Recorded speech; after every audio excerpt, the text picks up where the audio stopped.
Hello IndyCar and Formula One fans, today is August 3, 2019. Boy, this past week was quite an event to remember. Starting with the German Grand Prix, things got quite wet, but don't be a wet blanket about who won, because who won the race is something that if you're an anti-Mercedes fan, you can dry up on.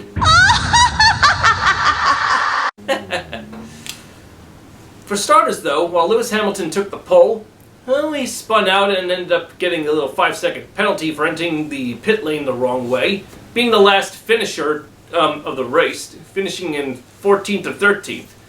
Bottas, his teammate, suffered much worse. Third place goes to Danny Kvyat of the Toro Rosso Honda team, and that Russian boy, well, not only does he get a new podium finish, but he became a father recently, so congratulations, Danny, on your new child, and good luck tomorrow in Hungary. Second place was quite a surprise, with local boy Sebastian Vettel of Ferrari starting from last place to finish second, while Leclerc suffered much worse and crashed out in the race. Good luck as well. Both Vettel and Leclerc start in 4th and 5th place. We'll see how that pans out. As for the winner, even though he took a graceful 360 spin during the race, just like Danny Sullivan did at Indianapolis in 1985, the Flying Dutchman has done it again after winning in Austria back in June, taking his second season win and his 7th career victory in Formula One for the Aston Martin Red Bull Racing Team. So it was a Honda 1-3 finish with Ferrari stuck in that sandwich. And as a matter of fact, tomorrow in Hungary, Max Verstappen picks up where he left off. With Red Bull giving him the Aston Martin wings, he takes his first career pole in Hungary, with Valtteri Bottas starting second and Hamilton third. Oh, I'm sure we are all very hungry to see what happens. And the Flying Dutch fans, they'll be there too, and let's just say, like Germany, we'll see how crazy the fans that support Max Verstappen will be if he can go from pole to checker. Back to the US, where the IndyCar race in Mid-Ohio has begun. Well, it was an interesting start, and it was quite a surprise to see who won this one. Where's Marcus?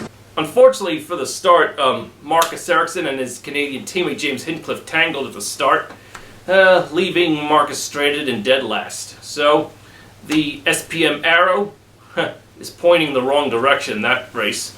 We'll see what happens in Pocono in 2 weeks' time. But in contrast to Marcus, his compatriot Felix Rosenqvist finished a very close second behind his winning teammate Scott Dixon at Chip Ganassi Racing. And I tell you, that was definitely one to remember, because not only did Scott Dixon cash in that win to the PNC Bank, his sponsor, the whole thing kind of reminds me of the Kansas race in 2004 on July 4th, won by Buddy Rice, edging out his teammate Vitor Meira by a very close margin. A teammate 1-2 finish, and boy, was it pretty close. Another car teammate on your outside, very important right now. Still outside. Go get ahead of him. He's on your right rear. Still outside. Still outside. Still undecided. Buddy came off of 2 a little bit better. Now they thunder into turn 3. Final 2 corners in this run here, and it's still a question mark. Vitor Meira drops back just a bit. Now he pulls up alongside and at the line. Meira.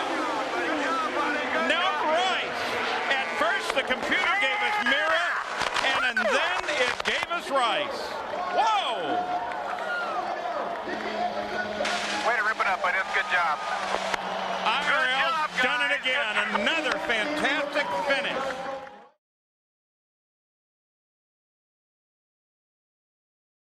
But no doubt Rice's win over his Brazilian teammate Vitor Meira back in 2004 was much closer. Still, you have to admit, with Felix finishing second, one more lap, and I was cheering him on. I hoped that the Swede would do it. See, a leading Swede. That would be sweet as Sweden.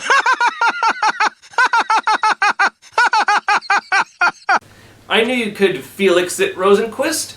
Let's see how well you do in Pocono. I guess that clover did give you some luck and a good position to finish.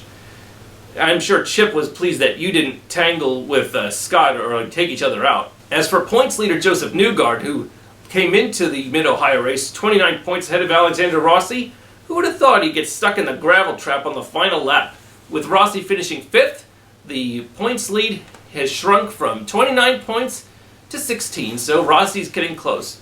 Question is, who will come out on top in Pocono and the season? Will Joseph plant another flower in his new garden with Penske? Well, let's see about that. Definitely a great finish for Honda in both Germany and Mid-Ohio. This is just what the Japanese factor called for. And with Rossi finishing 5th and closing the gap, it is said that thanks to Mike Andretti's ego and his brains, Rossi has renewed his contract with Andretti and Napa. So I'm just glad he's not going to Penske, because if you're sick and tired of the Penske dominance, I'm with you on that. Not only was it a great weekend for Honda in both Germany and Mid-Ohio, but good time to feel orange if you're both a PNC Bank lover or a Dutch. So, here's my salute to Max Verstappen's victory in Germany and the PNC Bank Scott Dixon in Mid-Ohio. As I said before, 9 o'clock tomorrow Eastern Time on ESPN2, the Hungary Grand Prix begins, the place where Damon Hill, Fernando Alonso, Jenson Button, and Heikki Kovalainen got their maiden F1 victories. We'll all be very hungry to see who wins this race. Cook yourself up a dish of goulash and remember Eva Gabor, and we'll be preparing to see how this race goes down. I'm Aaron Cylinder, firing on all cylinders.